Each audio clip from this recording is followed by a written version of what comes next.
Good morning, good morning. We're seeing our participants log on. I'd like to welcome you for our session today.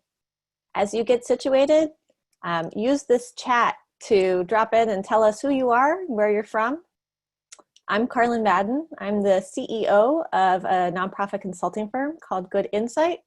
I am calling in from H Street Northeast. Would love to know who's in our room. Are you a nonprofit executive? Are you staff? Are you a board member? Are you from the community? Where are you located? What organizations are you with? So use that chat throughout the session.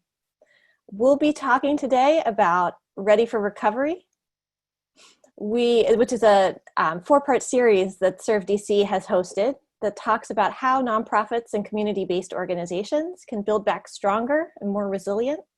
Super excited. This is the 4th in a 4-part series. And I'm super excited for this panel today, which we'll hear from nonprofit leaders from across the sector, from the arts to domestic violence to youth-based organizations. We'll hear how they are investing in BIPOC communities. For those that aren't familiar with the term BIPOC, when we say BIPOC, we mean Black, Indigenous, and people of color. So you'll hear that term throughout the session. I'm going to walk us through a couple housekeeping tips as we get started. So today's session, please know that you're being recorded and that we are streaming this on Facebook as well. So if you have friends that want to log on, not through Zoom, but through Facebook, that they can watch along. So hello to all the Facebook folks out there. And that this session has closed captioning as well. So if that's a service that you need, that's available here. We ask that everybody that's joining in remain on mute. Our team in the background will mute folks. If you happen to pop on with sound, we have folks that are going to just go ahead and pop you on mute, but we ask that you stay on mute the whole time so that we can listen to our panelists. Thanks for those popping into the chat. Just as a reminder, would love to know who you are, where you're calling in from. Throughout the session, we'll have the opportunity to do Q&As. So we'll start off with a great panel of nonprofit leaders, and then we'll move into Q&A. The best way for us to do that is for you to pop your questions into the chat. Notice I'm talking a lot about the chat right now. Pop your questions into the chat as they come up, as you're hearing from these panelists, so that we make sure to get to your questions as soon as we can. After that, we'll go to a one-on-one with the director of Serve DC and a colleague of hers, and we'll do a Q&A following that too. So keep those chat questions coming. We also want to know who you are, where you're from on social media. So if there's something that one of our panelists talks about that really resonates with you, please use one of our event hashtags, or all of them. I think my social media colleagues would say all of our event hashtags for this. So R for R, Serve DC, and Ready for Recovery.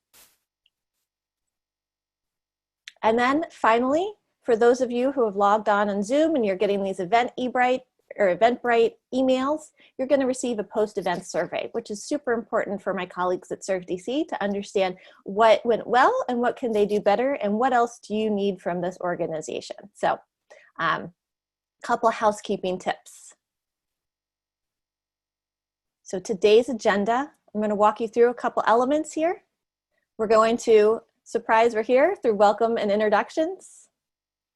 We're going to launch into our panel discussion following opening remarks here.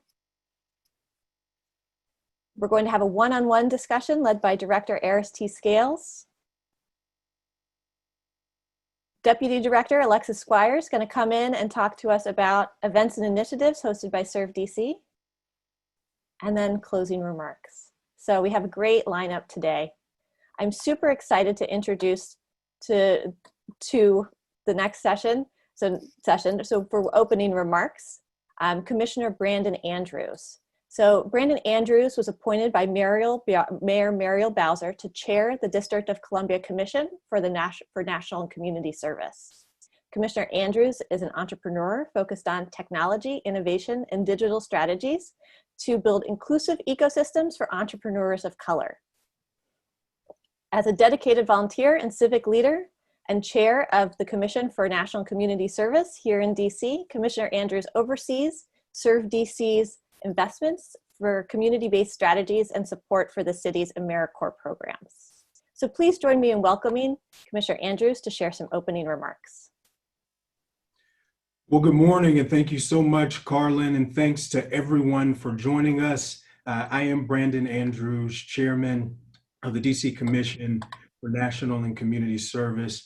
We serve as the board for Serve DC, the Mayor's Office on Volunteerism and Partnerships. Part of our mission is serving alongside Eris and her team, ensuring they have the resources and support they need to support you, our nonprofit community in the DC area.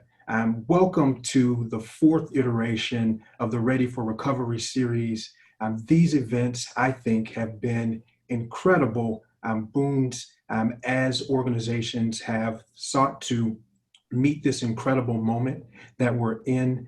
We put together this programming to provide community-based organizations and civic leaders with the skills they need to make sure that their organizations can continue to serve the populations that they were serving before the crisis that we entered in, and that they can come out of this crisis perhaps even stronger than before.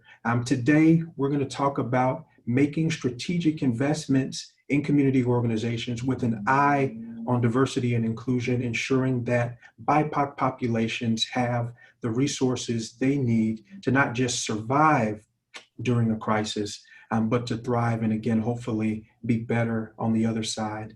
Serve DC has been at the center of the city's response to the pandemic, at the city's response to calls for social justice as well.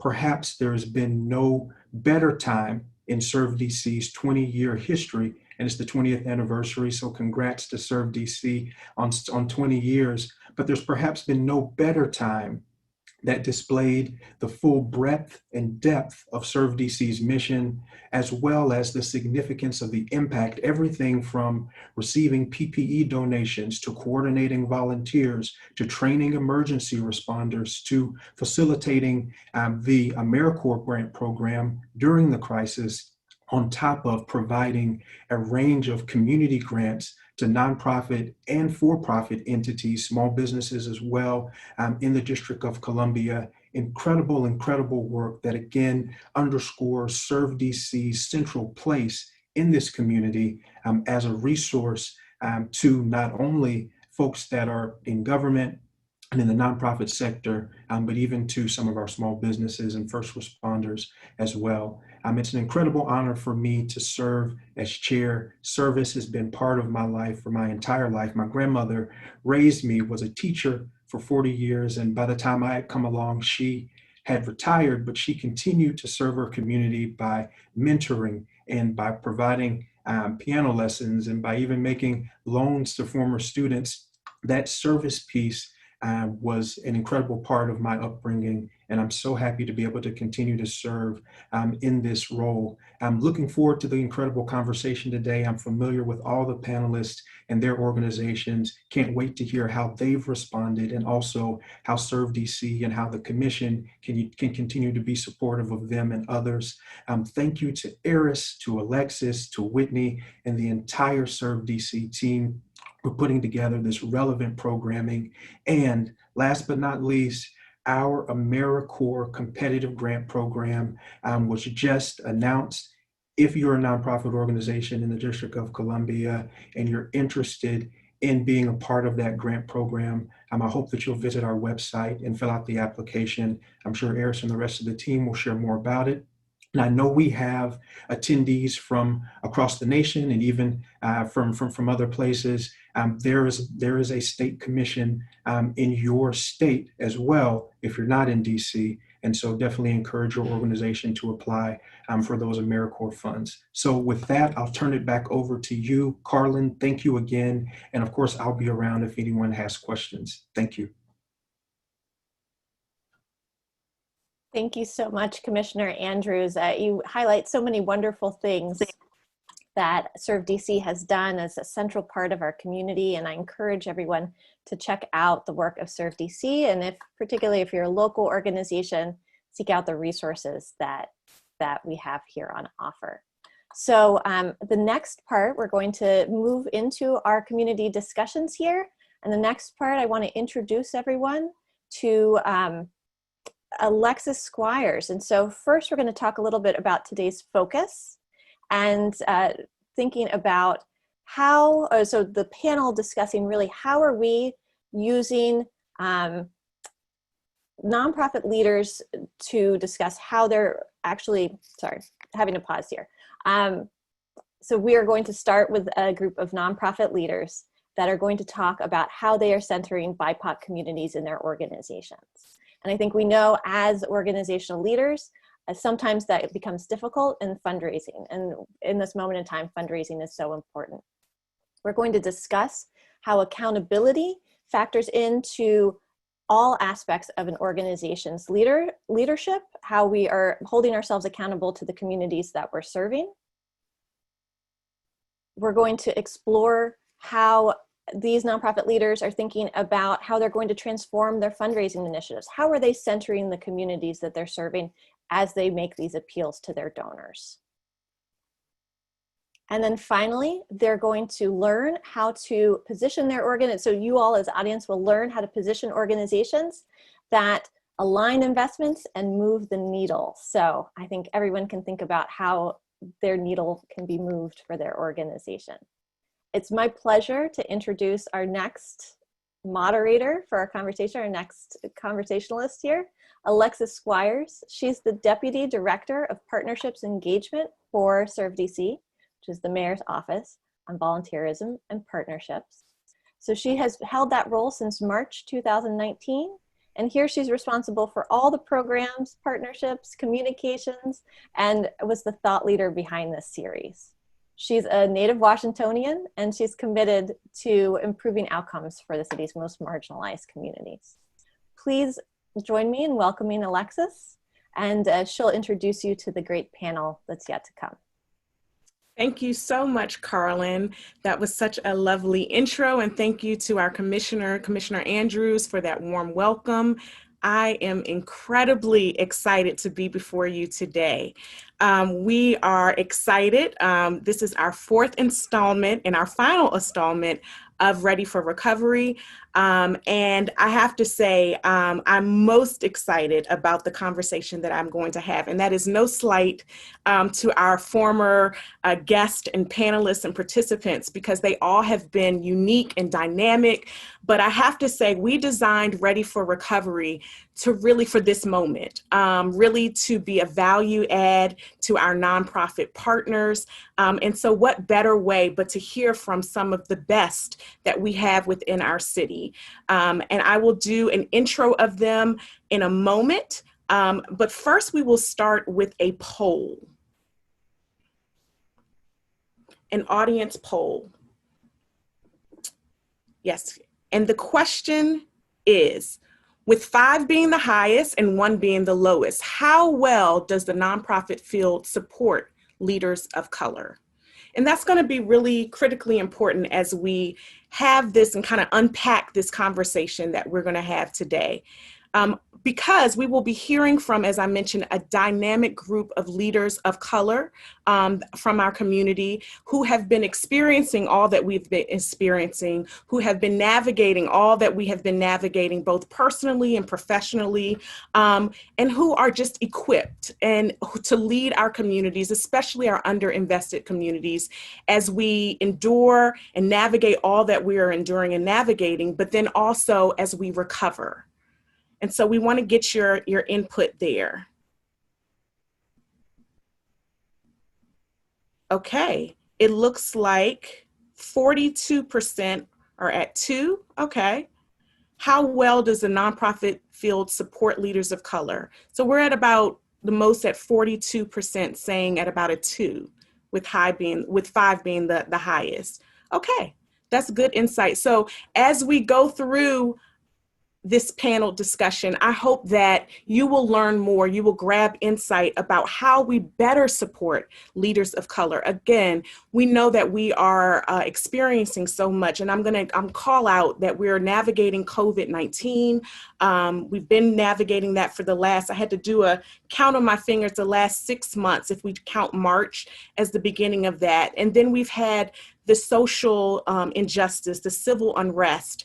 And then I'm going to also call out the most recent for me is the verdict of Breonna Taylor. And so in that case, and so every time that these things are happening, I think it's fair to say that we've all been just navigating, kind of experiencing it in complex ways, and all of our personal and our professional is all merging together. And so I really am looking forward to hearing from these dynamic presenters and leaders to feel motivation first and foremost, and to hear how we better support those who are getting it right. And that is a meek a note of all of the leaders that I'm going to introduce to you in just a moment. And so without further ado, I'm going to start with the introductions.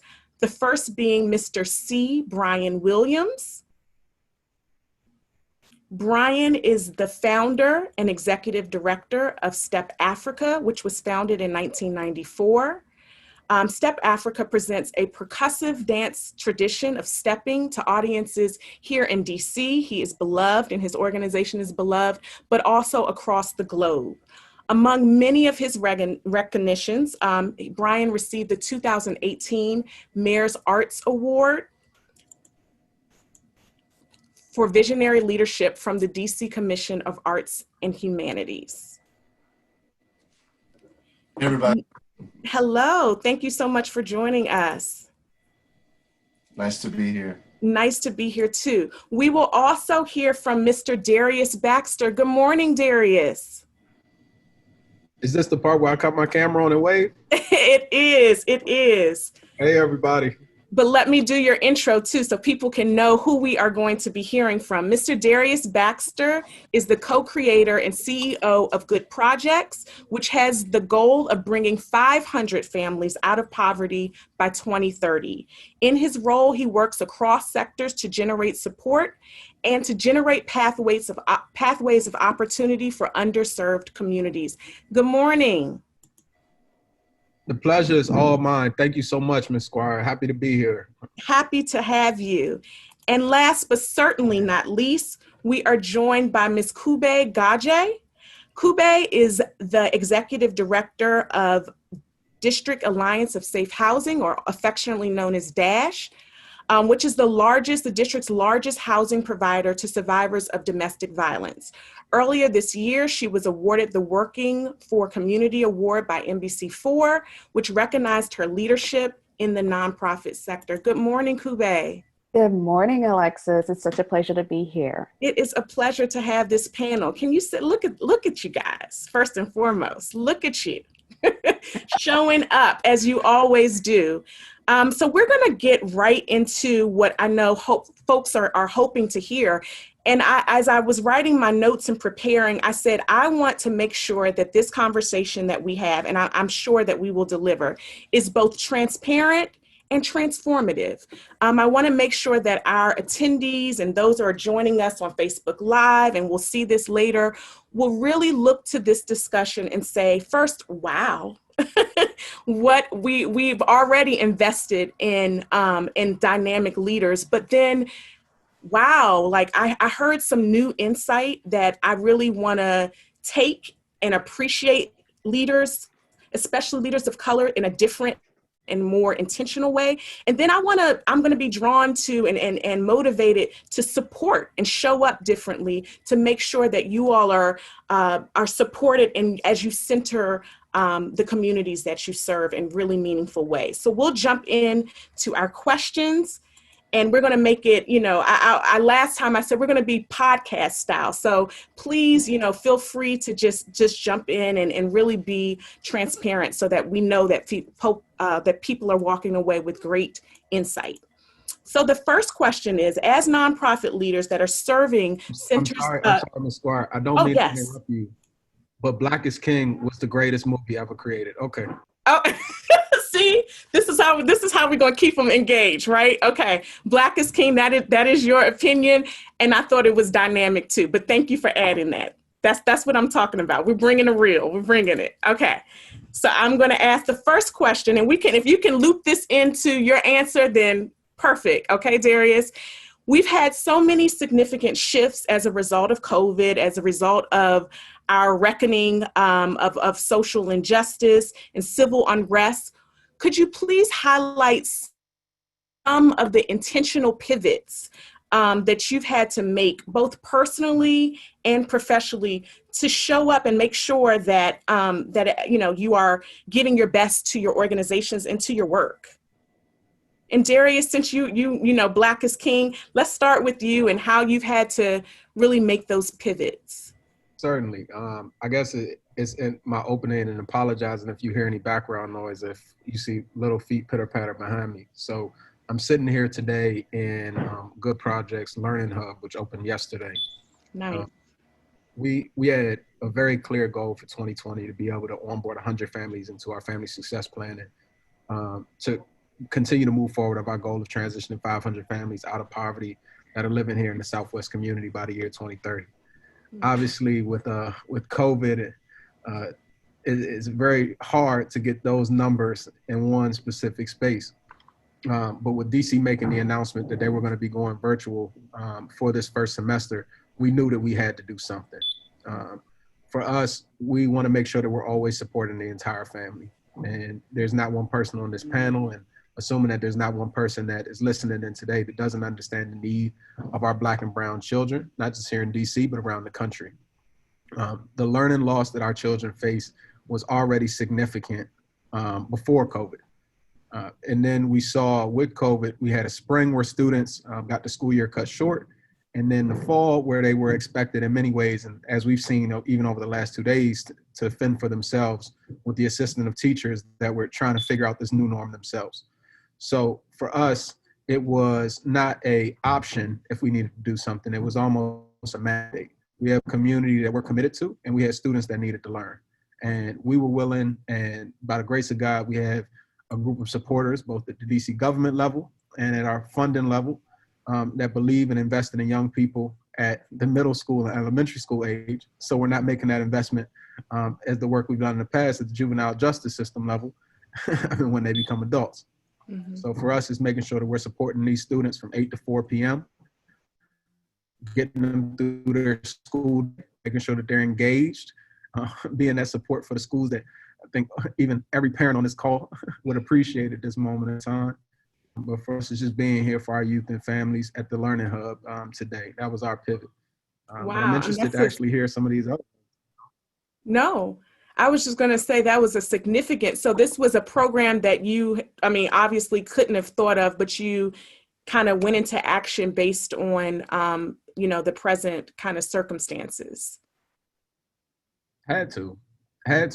For us, obviously, we have a multi-year strategic plan that will continue along, but in this time, COVID requires innovation. Every single day you have to be innovating. Things are happening, things are changing. DCPS announced, I want to say about 2 weeks before the start of the school year, that we were going virtual, and immediately we started planning and putting this together. But that's just a testament to DC government for the space that we're in now is a DC Housing Authority building. We have a DPR park. We're funded by the out of school time office. Just as quickly as we've been innovating, DC has been reacting and showing support for us as an organization. So, let's just keep up the momentum. Nice. Okay. Kube, did you want to address that question? That's a big question. Pivots personally and professionally. I'll start personally. And then go to the professional piece. For those in the audience who may not know, DASH is the largest safe housing provider for survivors of domestic and sexual violence. And so we sit squarely in providing services for survivors who need housing. And the work we do is incredibly traumatic as we help survivors untangle the sometimes multi-generational trauma that they've experienced in order to be and to have the life that they want to have. And so because the work we do really is hard work. It's a lot of working with people who are not having the best of days, and COVID in many ways, exposed some pre-existing inequities, not just pre-existing gaps in our social services. And for organizations like DASH who are at the front line, we never closed our doors. We didn't have that option. And so as the leader of the organization, when it first broke, our staff had an all staff meeting planned, all staff retreat planned. I remember the day because it was March 15th, which is my sister's birthday, and my birthday was on March 16th. And I had to decide whether or not we would actually go ahead and have our all staff retreat. And I'm so grateful that we did, because that day away in community with each other and just hitting the pause button to celebrate and acknowledge the incredible work that everybody does gave us the momentum that we needed to power through some of the worst days in March and April. And so personally, I really had to take some time to, and it was not much, it was about 20 or 30 minutes to prepare myself for the storm that was coming. Because at the end of the day, most of what we do at DASH is serve as emotional containers. And so I had to lean into my support system and ask them to hold me up, to be the leader that DASH needed me to be during these times. As an organ, and I also had to cry. I cried quite a bit. I've cried quite a lot in the last couple of months, more than I ever have in my entire life. Every single one of my staff members has been in meetings with me when there's been mascara running down my face, just as we tackled all of what we do. Professionally as an organization, we immediately pivoted to shifting our staff to a adjusted remote and in-person schedule. DASH owns the largest housing program for survivors, our Cornerstone program, which has 42 units for survivors in the city, where we welcome survivors and are able to house them for up to 2 years at no cost to them. DASH was also one of the first domestic violence housing agency to have a positive COVID case in late March. And so we learned very quickly how not to panic. To Darius's point, it required innovation and agility in rethinking how we deliver services in the middle of a pandemic. And so we immediately shifted to having our building moving from cleaning services in the building from 3 days a week to 7 days a week, making sure that our security team was aware of what needed to happen while staff were not in the building. It's a delicate balance for us between safety and ensuring a welcoming space for survivors. And so our staff really had to think about, how do you do this virtually? Because a lot of what we do is based on interpersonal relationships and building trust. As soon as this happened with the pandemic, we started to see as much as 4 times the number of survivors reaching out to DASH for resources. And so we were just sort of girding ourselves for what was to come. Taking care of ourselves. Everybody talks about self-care, and there's a different definition for it for every single person. But really spending the time with team members. We instituted, our senior management team met every Monday, Wednesday, and Friday for 3 or 4 months to make sure that the teams were taken care of, that they had the supports they needed to support their teams. Our board banded together and got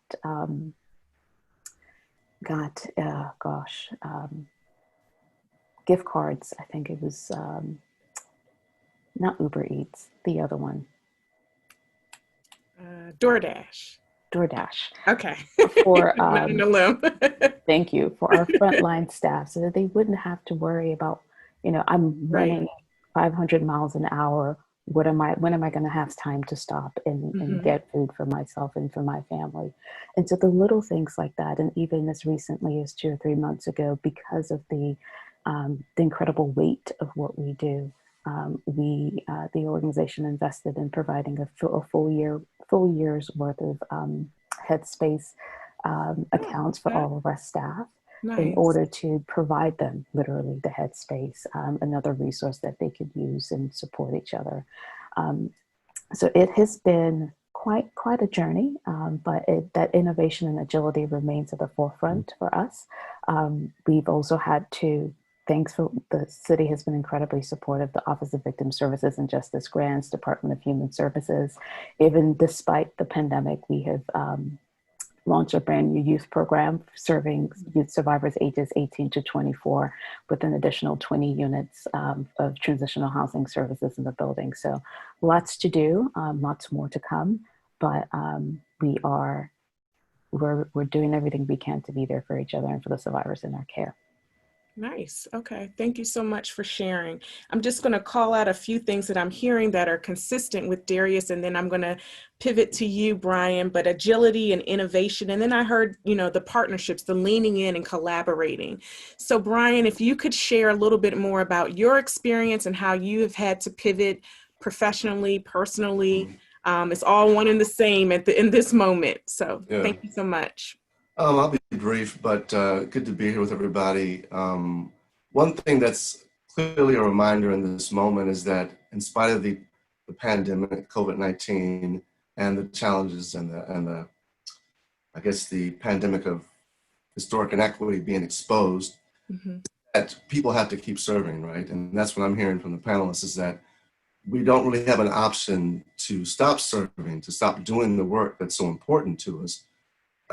In spite of the challenges, and that has been the case for STEP Africa as well. And I think, for all of my nonprofit brothers and sisters who are out there, our mission makes us move through this pandemic in a very different way, right? Because bottom line is we cannot stop. Our mission is to kind of keep driving us in spite of all the changes and how you work. And, clearly what we're hearing today is that we can't stop working. For STEP Africa, we were in the middle of a successful run off Broadway, performing in New York, touring all over the world, serving children and communities with our performances. To my arts organizations out there, we were really at the height of an amazing year.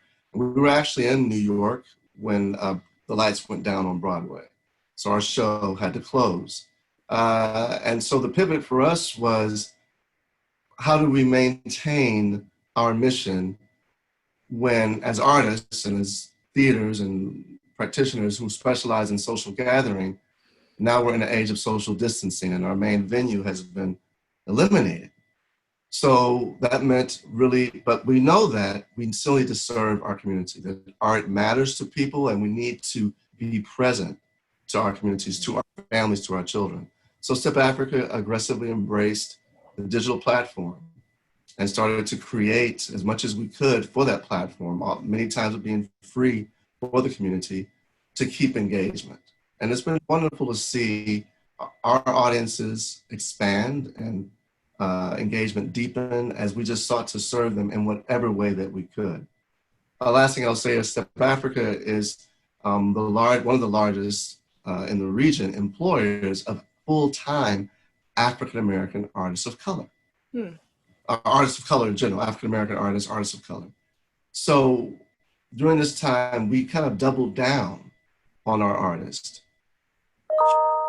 In spite of losing over $1 million plus in revenue from all the touring that we had planned for this time period. And I gotta say to the DC government for steering us through this with their support, with their grants. But I hope we'll talk also for our nonprofits about what we need to do to broaden those bases of support as we move through this pandemic and come on the other side. Because I think all of us deserve not only to lean on our amazing government, and I'm so glad we have a responsive government that hears organizations of color and supports us, but we need to start to access the other wealth that exists in the community that is pretty large, what I'm hearing, and activate them to get behind organizations that may not have traditionally served in the past. So nice, thank you. The pivot continues. Yes, it does. And so you mentioned something that is going to really be a good segue into our next question about being present, right? We've named COVID-19, we've named all of the social injustice and civic unrest that we have been experiencing. How did each of you remain present? And you're not just, it's not like you can just show up to work, right? You all don't have the luxury to just show up. You really have to be people are looking to you as the leaders of these organizations, communities are looking to you. How did you, are you taking in all of these things that I said are affecting us in complex ways, physically, emotionally, spiritually? You're sad. Kube, you mentioned, at moments you've had to cry. How have you taken all of this in and still remain present?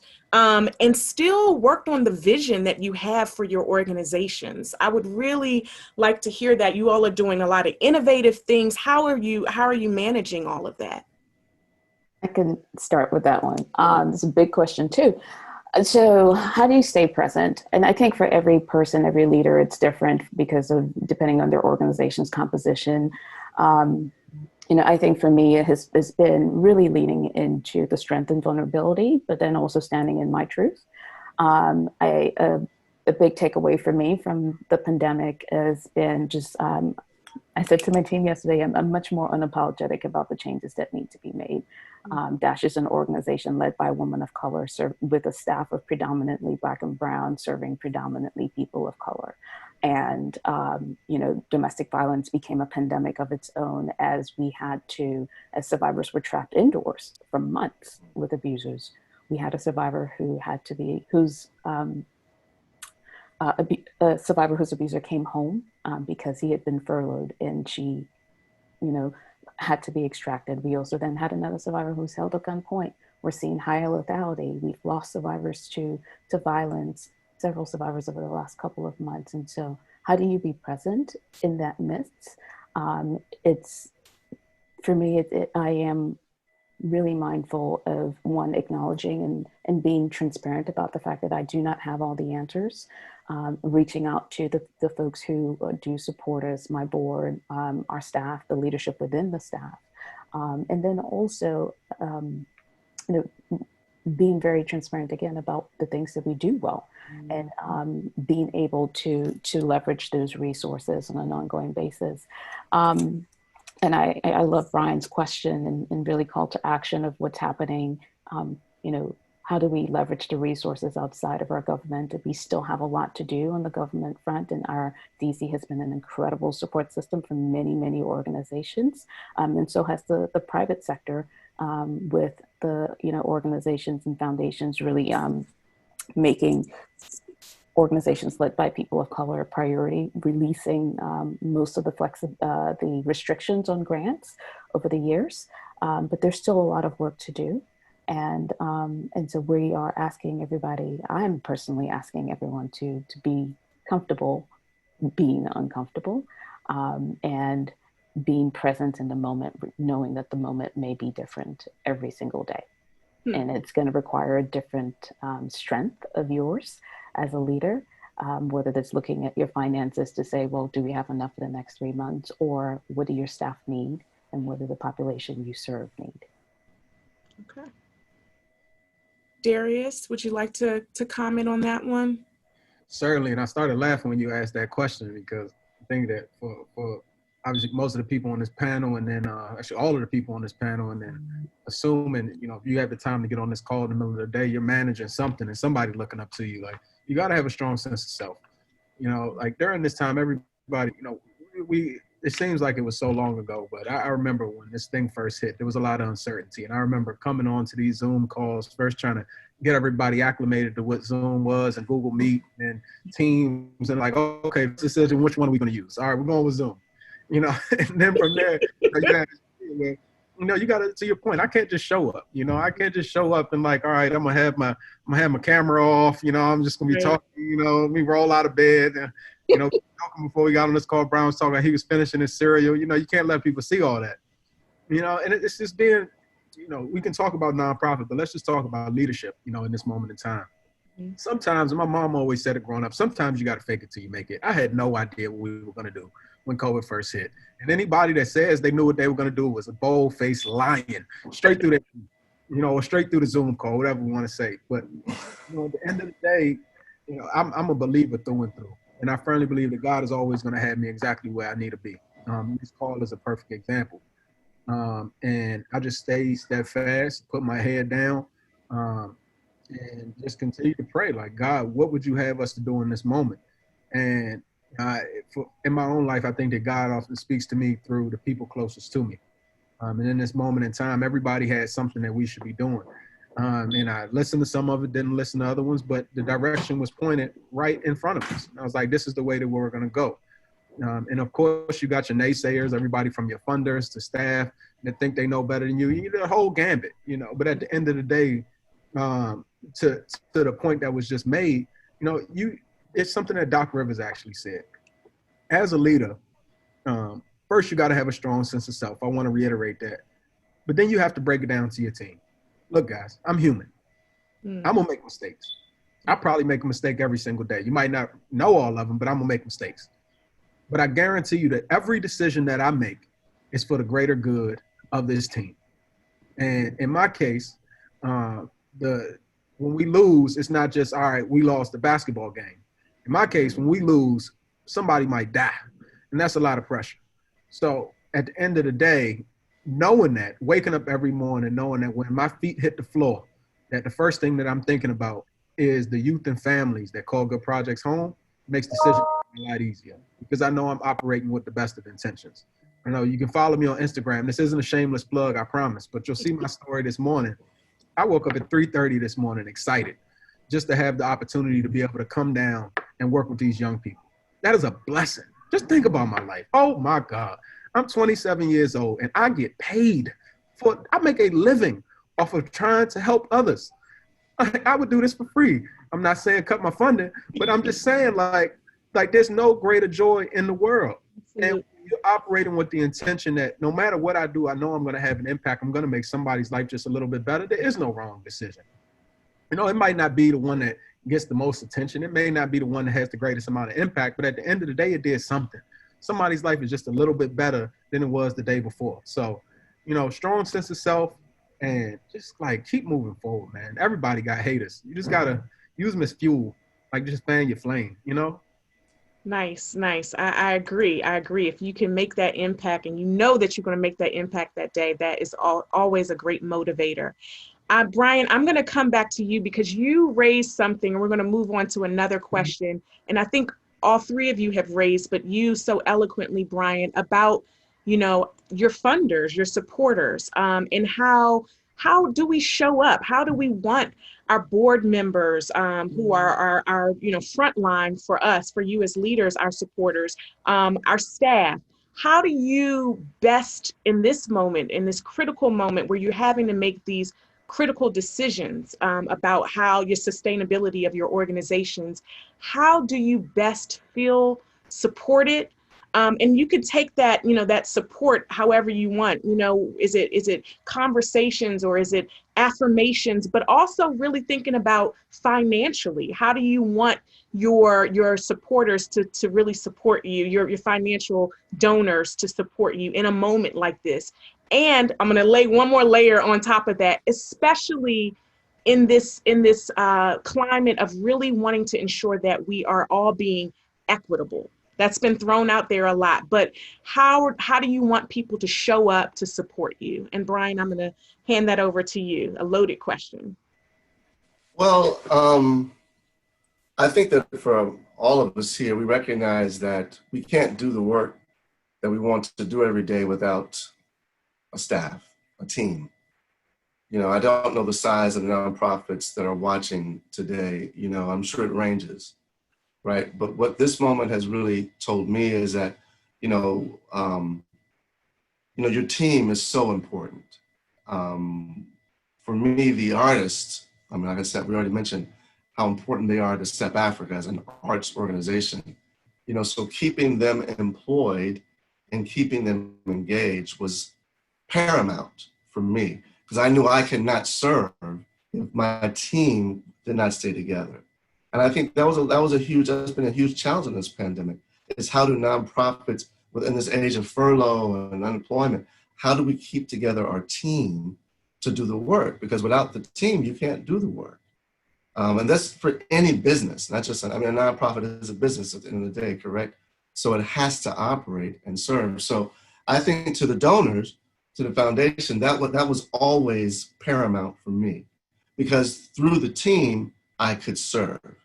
If I don't have a team, it's impossible to serve. And I'm sure for the other panelists here that some preservation of the staff was essential in order to be able to deliver to the community that is most in need, right? So I think that is the message. You know, I've become really a kind of aggressively artist-centered, staff-centered, mission-focused always, but recognizing that the mission is implemented by the team we put in place. So to donors, to my board, to individual donors, which I really want to see give more to organizations of color going forward.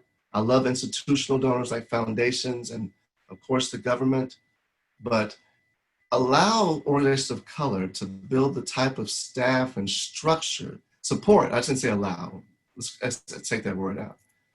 Provide the support for organizations of color that allow them to build the systems and staff where they can duplicate already tremendous efforts that are being done, okay? Because we've been doing a lot with very little for a long time. 100%. And awakening and this acknowledgement of structural and racial inequities in terms of distributions of funding and whatnot has got to change so that we can really do this work that I'm so proud to hear what these two panelists are doing here, right? And I know there's so many more in the chat, right? So. Nice. Brian, if I could reach out and just, yes. Go ahead, you can do it. You can reach out. Yes. So I will add to what Brian has said. It's so important. I think every single nonprofit leader and nonprofit leader across the world, but specifically our leaders of color, it has been studied and proven that organizations that are led by people of color receive lower levels of funding consistently. And if and when they do get funding, there are higher restrictions on those funding, right? So when Brian said allow organizations of people who are led by people of color to do the work that they do, I think it is changing the mindset in the philanthropy world, that if nonprofits, especially nonprofits led by people of color, serving people of color, go away, it will cost our system, our society, so much more to do that work, because then you are not in the community. And so for our private sectors, DASH was incredibly honored to have, since the pandemic, brought on over 500 new individual donors who helped us reach those goals, foundations and private sectors, private funders who are now, again, removing some of those restrictions of, we want you to give us your firstborn child all the way through your grandmother's last name in order for me to give you $5,000. Let's talk about that. Is that really necessary? No. Trust the organizations to do what they do best. And when people ask me all the time, what can we do? Yes, give us all, we want you to be invested in our mission and to do this work.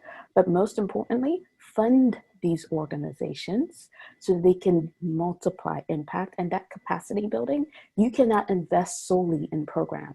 You have to invest in everything else that makes the organization run.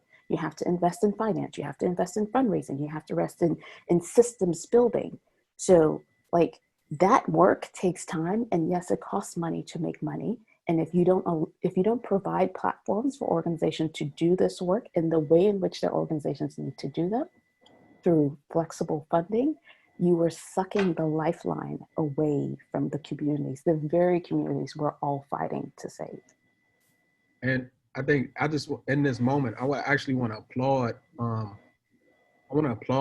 woman that I think that a lot of us on this know, new director of the Greater Washington Community Foundation, Tonia Wellens. We're going to be announcing a partnership with them today. I'll have to, I think our communications director might be on the team. He's probably texting me don't do it. But so we're going to be providing $30,000 grants to 10 activists in the Washington, D.C., Maryland, Virginia area for these exact reasons. And I think that Tonia and her team recognize, as this pandemic shown that the Black Lives Matter movement continue, that we do need to invest in the leaders themselves. And we're honored as an organization to be able to work with them in that. And I would encourage not just the panelists, but anybody that's listening in today in the DC, Maryland, Virginia area to apply for the Justice Fellowship. But no, you all are 100% spot on. You know, can imagine as a young guy myself getting started in this city, I love what you said, Kube. The first child all the way to the grandmother for $5,000, and when you're getting started, I think that's the most amount of money in the world.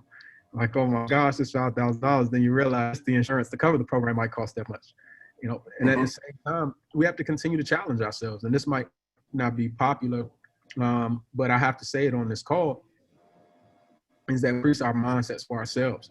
You know, this is something that I'm talking to my team about right now. We had a development call about 2 weeks ago, and they're talking to me about grants they're applying for $10,000, $15,000. I said, y'all don't need to call me no more about these. They're like, what do you mean? Like, we need to talk about it. I said, this is a waste of my time. If the grant isn't $250,000 or above, don't call me. And they were like, what? And then a week later, they came back to me with a list of 10 grants for $250,000, $500,000, $1 million. And I told them that's where I'm looking at our organization at. You know, they're out there for us. They are. We just have to think higher ourselves. To your exact point, I'm not running in circles for nobody for $5,000 no more. I appreciate it. You know, support our work, but you're not doing me a favor. And this is, I applaud one of my mentors. His name is Jesse Dillon, amazing dude. He continues to coach me on this. You know, we go into this work with this mentality as if people are doing us favors when they're giving us money. But exactly what you said, Kube. Who would be servicing these kids if we weren't here? You know, do I need to walk up to somebody groveling to ask them to be of service to the least of our community? No. People should want to invest in our work. People should want to support people that are willing to give up their time, their treasure, their youth for the betterment of others. You know, we have to, in many ways, we have to shift our own mindsets. Nobody's doing us a favor. They are doing their, and that's what I love about this Black Lives Matter movement and what it's doing in this moment. It's because Black people are realizing, we're realizing our own kingship and our queenship, and realizing that we don't just have whole communities behind us, we have whole kingdoms behind us of folk. And at the end of the day, we can do everything from change councils to change entire communities when we have the folk behind us, and we've been had that.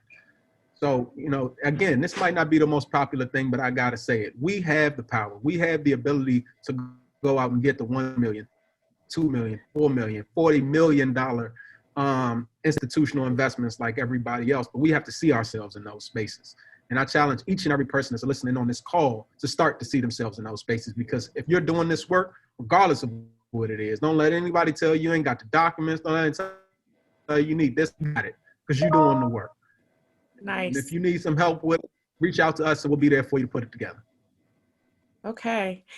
Guys, I could stay here and talk to you all day, literally, but we are needing for time to go to another dynamic conversation.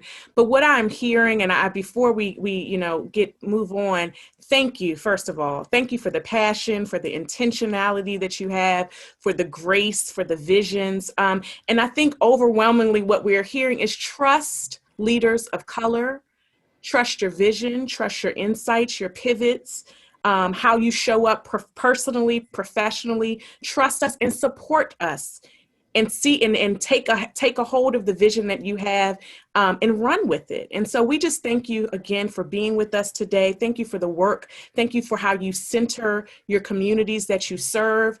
And we wish you nothing but the best. We Serve DC is here always to be your public partner. And we look forward to the great things that you are doing. Darius, give our good, vibes to the students that you're working with today. Kube, to your residents, and Brian, to your audiences that you on a digital platform. Thank you for all that you're doing within our community. Thank you. Thanks, Alexis. Thank you, All guys. right. I am going to turn it over to our Chief Service Officer, Ms. Eris T. Scales, who is going to have another dynamic one-on-one conversation. Eris, I hope that you take all of the energy and insight and just fuel it to your conversation. Why, thank you so much. Let me tell you, I'm moved. My heart is actually racing right now after that panel discussion. And so much of what I thought I was going to talk about, I may not even talk about. So Tysley, I'm giving you pre-warning. I don't know where we're going to go with this, but I'm feeling moved by what we just experienced. So thank you to our panelists. Thank you, Deputy Director Squire. I am really thrilled at this point to be joined by an amazing colleague of mine, and just a great mover and shaker and innovator in the fundraising world, the not-for-profit world. Ms. Tysley Williams, are you on screen to join me? Yes, Eris. Hey. Welcome. So I could read your bio, but we have one, we're pressed for time. Two, we all have the power of our fingers to Google and look folks up.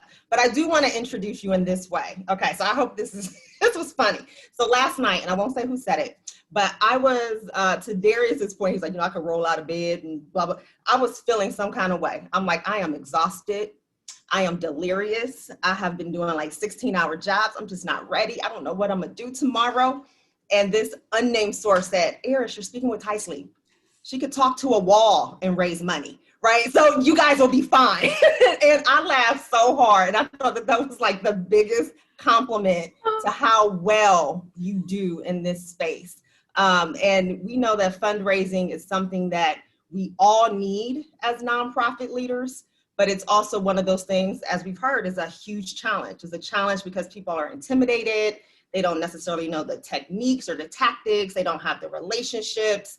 Priorities are always changing. So I want to be able to just kind of delve a little bit today around, trends, tactics, some techniques, things that our audience today can take away and begin to think about as nonprofit leaders, but also how we can challenge our philanthropic leaders and donors to think a little differently about how they're supporting our work. Yes, Eris. Well, let me begin by thanking you for the invitation, as well as Commissioner Andrews and the Honorable Mayor Muriel Bowser. I also want to thank our panelists, and what an incredible job they did. I am just so incredibly appreciative just to occupy space with them. And so I am excited, sis, to talk about relationship building and to talk about it in a way that is intentional, that is rooted in equity, and one that will hopefully provide some tactical tips. Done a little bit of homework, Eris, so that I'm hoping that some of what we showcase today will also be data informed.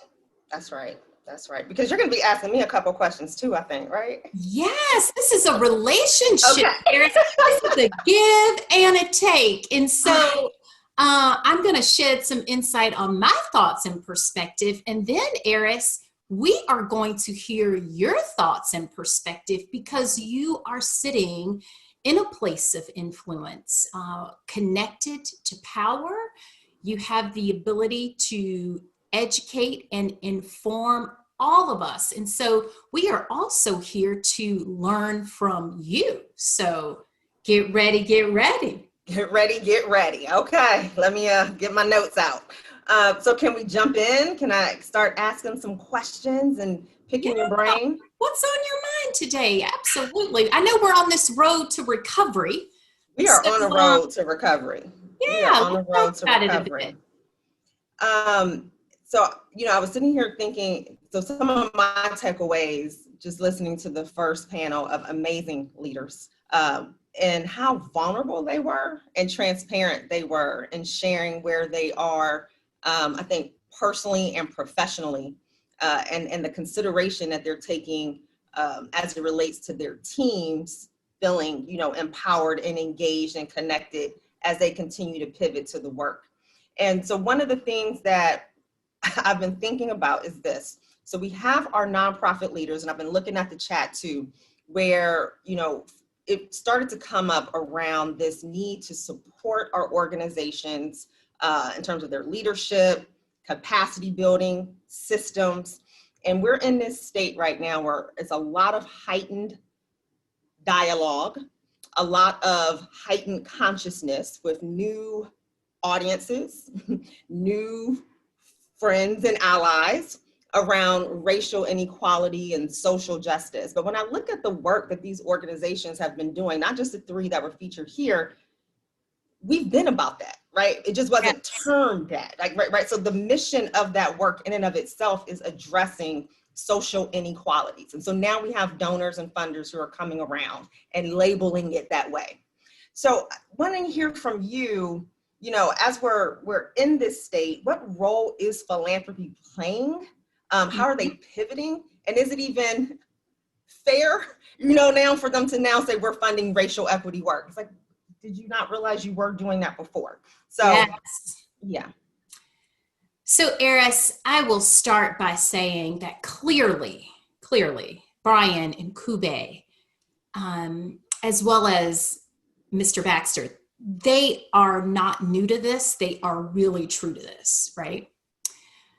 I'll also begin by saying there is ample space and opportunity for those of us who have been true to this to make room for those that now want to be new to this. I say that because philanthropy has always been personal. Commissioner Andrews started talking about what he learned as a young man by watching a caring adult, his grandmother, instill values within him. And now this service creates an opportunity not only for him to do good, but to honor his grandmother and to connect to values that matter and that are meaningful to him. That is what we do in the social good space. We create space and opportunity, not for donors to give, but for donors to get something in return that cannot be given through transfer of money.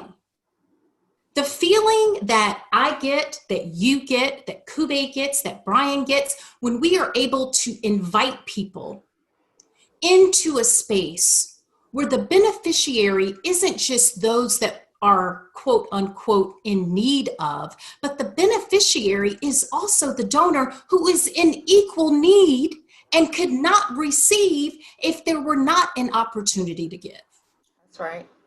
So with that perspective, we are stepping into inclusiveness in a very real way. And so if you are about the mission, and if you are about what we have determined is the best way to achieve this mission, with people of color leading, with people of color being on boards, if you are okay with taking what was traditionally held power and recognizing that power within itself is not necessarily a good or bad thing, but the use of your power determines and qualifies whether or not it's good or bad. So if you're willing to step into a space where we can talk about recalibrating power and you can understand what it means to be a faithful follower, you're welcome. Mm-hmm. Absolutely. Oof, that was, now you giving me chills. Like, you better preach, okay? The use of that power. And so as we think about, the philanthropic community and these donors who have the power of the purse, right? The power of the coin. And we're now in this moment. And we were asking a couple weeks back, we had Edward Jones, we had Timmy Bennett, we had Aish from Bright Meyer. And we're like, is this a temporary thing? Is this just a fad? And so if we double down and we start to really talk about power and we look at philanthropy, where do we think philanthropy will go? Like, will it build off of this? Is this just a moment now? Or will it become business as usual? I don't know, so what do you think? What are you seeing? What are you sensing? So I think we are evolving. So I'm going to tell you, I'm going to look, on this road to recovery, which we are collectively on. I'm going to look a little bit in the rearview mirror to give us some perspective on where I think we're heading, okay? Mm-hmm.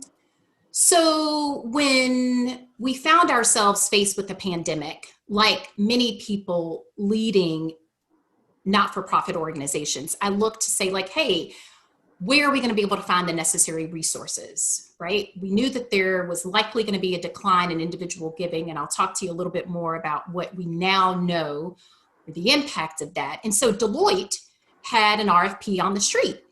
They were inviting not-for-profit organizations to apply, and it was COVID-specific funding. And this was really interesting, Eris. When I went to the eligibility section, guess what? Individuals could apply, right? They were inviting institutions, individuals, companies, anyone who had a solution for what could and would work. In the spirit of inclusiveness, they were invited. So no longer do you qualify by being in 501c3. The eligibility had extended. So here's where we're going. I want to talk a little bit about B Corps, benefit corporations. There are over 1,200 in the US. And a B Corp is essentially a purpose-driven, for-profit corporation. It was created to benefit all stakeholders, not just shareholders. It believes that the change that they want to seek in the world is driven by the creation of this entity. And it essentially believes that business ought to be conducted as if people and place mattered. Now, doesn't that sound like a 501c3, like content and message? And it's like, oh, sounds like it to me. Yes. That's a B Corp. So here's where we're moving. We are moving to being able to sustain yourself based upon what works. Not-for-profit organizations have got to shift really quickly. We've got to start collaborating instead of competing, right? We've got to invent and innovate. So we've got to put new stuff into market and make the things that are already in market better. And then we've got to seek to put ourselves out of business. If you are just coming back year over year over year over year, and you are not speaking to me about how you are eradicating and eliminating the root cause, that's right. You need to reconfigure your approach. And so we're moving in a direction, Eris, where it is going to be critically important, no matter how your company or your not-for-profit is organized under legislative laws and the name, people now care about what works. That's right. That's right. And that's actually a good kind of transition into what are you seeing by way of funders now for how they are looking to measure whether, which I even cringe a little bit asking this question, because it's like how funders are going to measure whether or not you as a nonprofit who's been mission driven and community focused and about addressing these social inequalities, you know, but again, they're coming up with how they want to measure your success, right? And so I am leading with, I am not taking away from what our nonprofit leaders and organizations have already been doing and defined as. But when it comes, but I do want them to be competitive. I want them to be in alignment to be able to secure funding. This question is really around, you know, from the perspective of donors, how are they now qualifying and quantifying whether or not you are executing upon racially equitable outcomes and programming and agendas? Like, what are some things you're seeing? Are they looking at boards? Are they looking at, you know, what kind of indicators? Yeah, Eris. So I'm gonna talk about 3 measures of success where I think most foundations and companies where they look. But just to extend your point, I will say to all not-for-profit organizations, we're about to talk about contributed income. That's right. Right? It is critically important for your sustainability to also have earned income, so that everything Eris was introducing about, well, we're stepping into a place and we're having to speak to their rules and we're having to justify based upon what they deem appropriate. What is an earned income? Eris and I both support the Girl Scouts. Y'all know the Girl Scouts knock on your door, they ask you to buy cookies. The Girl Scouts are giving you cookies but through the purchase of that product, the fee from the cookie goes back to support the advancement of the Girl Scouts. That revenue stream enables the Girl Scouts and the model of the Girl Scouts to continue, and that is separate and apart from contributed income. So we're going to all start thinking about how do we shift our sole reliance on contributed income.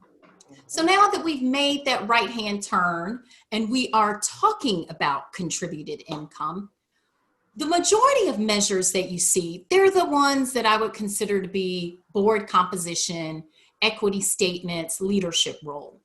But here's the deal. More often than not, those are introduced as what I call your floor, right? Right. Mm-hmm. And I am encouraging us to seek a way to differentiate ourselves from people who are merely counting, right? Someone says, talk to me about your board composition. If the only thing you do is to literally count and to put the number down without extending that and providing insight on how those bodies lead to a transformative approach that's connected to the mission, right? And so it's not just reporting on numbers. It's being able to create a narrative and a message that demonstrates, because of the presence of diversity, I am better positioned to do the work that I'm doing. This is attributing to my competitive advantage. This is contributing to my superpower. And so the one piece that I want to say is, yes, we're measuring what matters, but I want us to make sure that we are introducing a narrative that doesn't just stop at the floor. We really want to interject and to speak to, Eris, what is an elevated and an increased not only expectation, but a necessity. So if you are not diversifying racially and culturally, you are not meeting the needs of your community, you are not innovating, and you are slowly proving to be an organization that is not going to be able to retain financial support.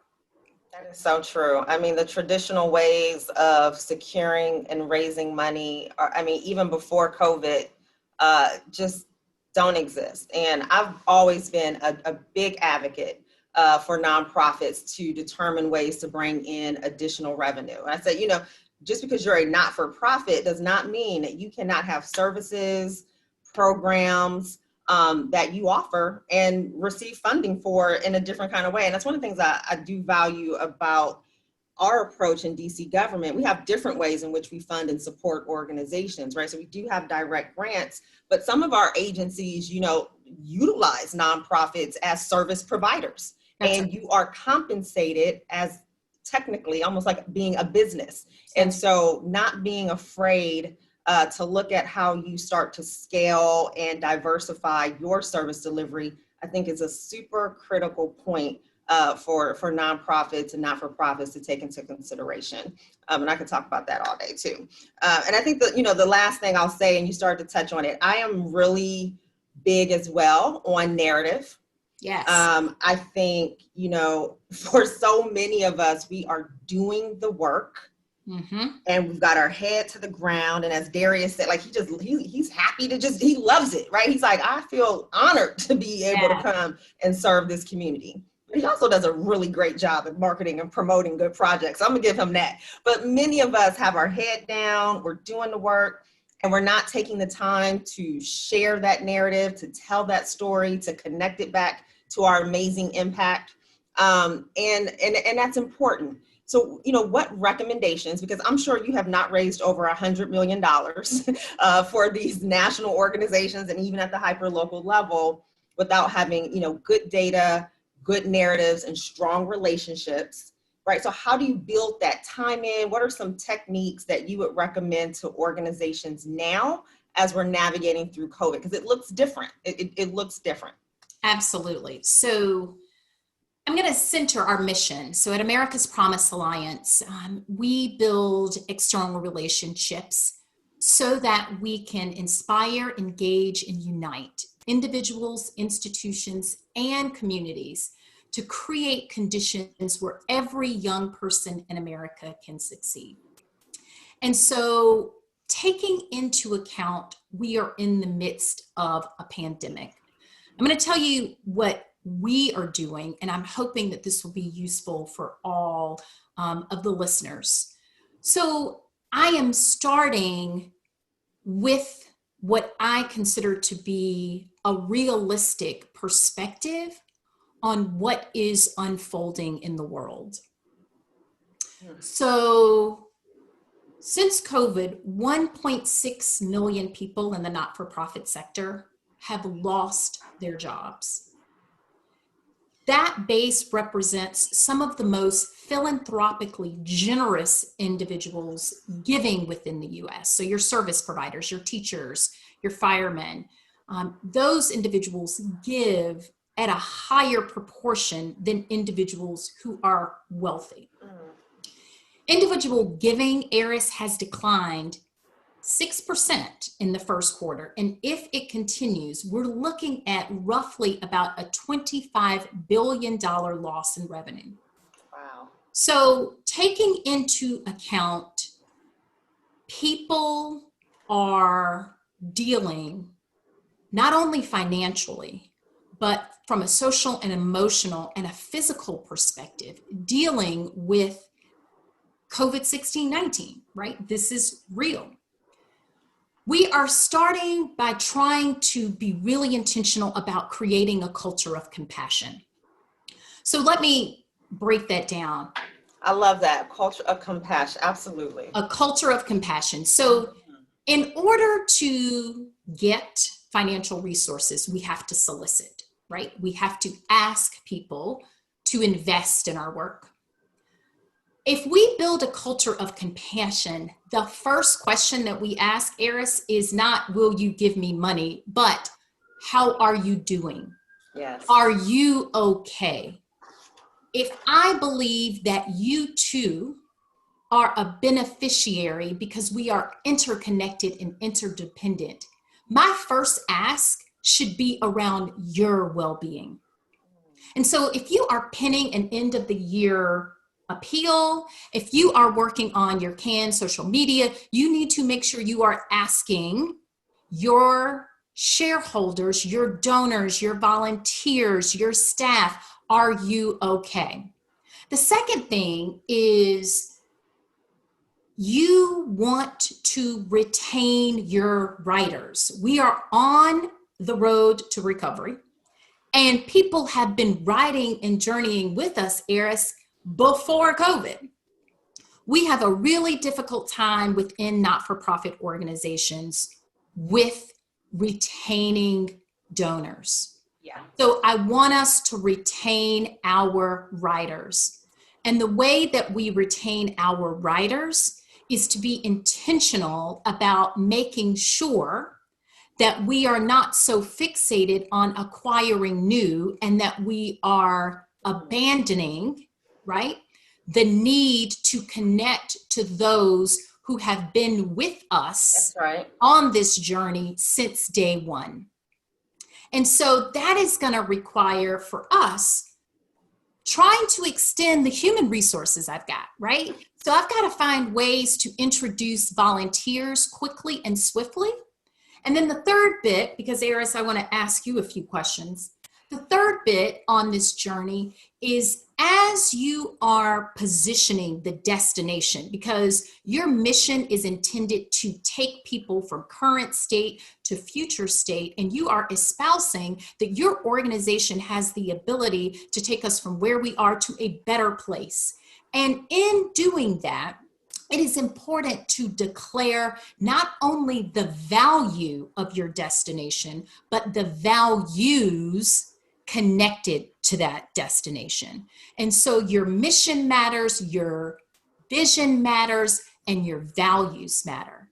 And you don't need to segment out how equity and justice and fairness sits in an independent statement, those elements should rest in your mission, in your vision, and your values. And by doing that, you are going to be deemed as being relevant, essential, responsive to current day needs. So that's some of what we're doing, Eris. Some of what we're doing. Just a little, just a little light, just that little bit there, yes. I mean, it's hard work. It's hard work. And we're shifting and pivoting in ways that are unprecedented. And, as you know, I'm now in leadership Greater Washington, and yes, congratulations. Opened LGW with some really heavy conversations and reflections around structural racism and systemic racism. And, for those of us who've been going through it, and this is kind of where I'm going with these nonprofits, they've been going through it. They've been at this for quite some time. Now there's just an added layer, an added priority and yes. an additional pivot that is being required of them. And so I'm always trying to be respectful of that and honoring the work that they've been doing, because it's not necessarily the nonprofit's job, in my opinion, to make those pivots. I want to help move philanthropy and government, along yes. to where they are, because they are with the people. And it's our responsibility to get there as well and to stay there as well. Yes. Which is, I love the work that I do. So speaking of loving the work that you do, can you give? And I think we have like 2 minutes, which is great because I only get to answer one question. No, so Eris, we know that they're going to be cuts, right? So help us learn how we can be sensitive to where government may be. So when we step forward, right, asking to partner, to collaborate, to secure funding, what is your advice for us? How do we position ourselves for success, whether it's with Serve DC or broadly across district government? Fantastic question. So a couple things that I try to inform nonprofits when they're coming to the district seeking funding is one, be aware of the priorities. Mm-hmm. And listen, everything is a priority,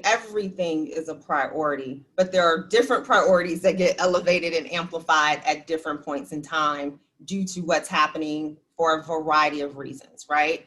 But being aware of what the priorities are of the administration or the priorities are of the agency that you're going after funding from, so that you are, one, in alignment, never asking you to change up what you are doing or how you do it. But if you're understanding that, right now we have a big focus on what can we do to address the uptick in gun violence, right? Yeah. We want to make sure that we are leveraging partners and solutions to decrease what is happening right now. It's very problematic.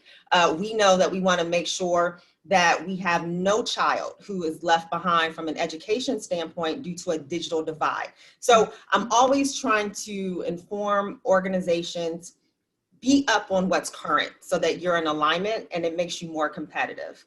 Mm-hmm. I also try to encourage them to not be discouraged if they do not secure funding. And I think a great way to begin to secure funding from district government is looking at kind of like pipeline. So I'm in the executive office of the mayor's office of community affairs. We issue through our 13 different community affairs offices, more than a dozen different grants that go out. These grants are usually local dollars. They are usually a smaller amount, meaning they may max out at 50,000, somewhere between 5 to 50,000, but they're a great entryway for organizations to understand what it's like to secure funding from district government. You can use that, I say, as like your pipeline to build up to agency funding, where you may receive a grant, 50,000, 150,000, kind of going also, we're saying like being a service provider to an agency like Department of Health and Human Services or Department of Transportation. They use these organizations in different ways. So don't be discouraged, be aligned with the priorities, be up to date with the priorities, but also look for ways that you can get an entrance in through some collaboration. And I know everyone wants funding, but sometimes partnering with the mayor's office gives you even a greater visibility to other businesses or to other donors who may say, oh, wow, I didn't know about that organization. Let me find out a little bit more. So those are some, low-hanging things. And just like with any, I would say donor, it does take some work. It does take some time, but don't be discouraged.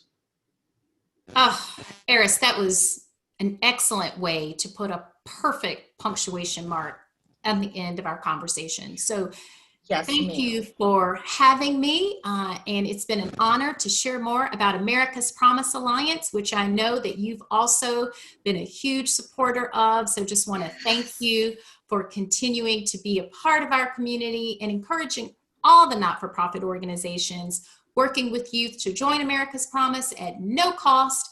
You can visit our website for more resources and information.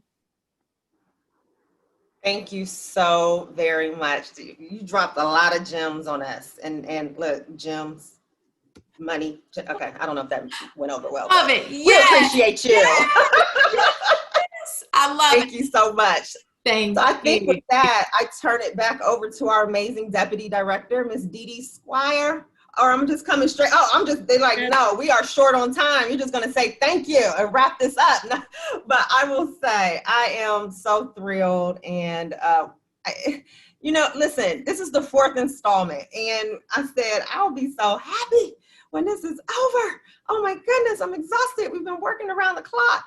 But it's absolutely been worth every single minute, every single hour that we've put into making sure that we can have a successful Ready for Recovery. And now I'm sad that it's actually coming to a close. But one thing that is great about this series is that all 4 sessions have been recorded.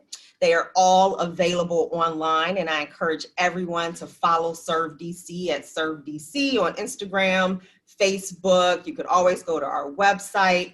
And with that, I must say a big special thank you, not just to today's panelists, not just to my one-on-one with Tysley, but to the entire Serve DC team, to our amazing content partners, Good Insight, to our production team, PBCI, who's been with us since day one. And of course, I am thrilled that we got to close today out with my amazing chair, Brandon Andrews. And some of you guys, I'm going to drop this little jewel for you. He is actually affiliated with Shark Tank. So look him up if you got a business and you want to figure out how you get on there and pitch yourself to the world. Brandon is your guy. So I'm just going to blow him up right now. But this was really just, again, reinforcing our values, Mayor Bowser's commitment to making sure that all of our different industries, from the business community to our not-for-profit community to our residents, are just part of this process of building back a better, stronger, more resilient, vibrant, and equitable DC. And there's ways for you to continue to support this work as a volunteer, to support this work as a partner. And I just want you to know that Serve DC is here to make sure that we are all serving DC together. So with that, thank you so much. Have an amazing afternoon and enjoy your day. Bye-bye.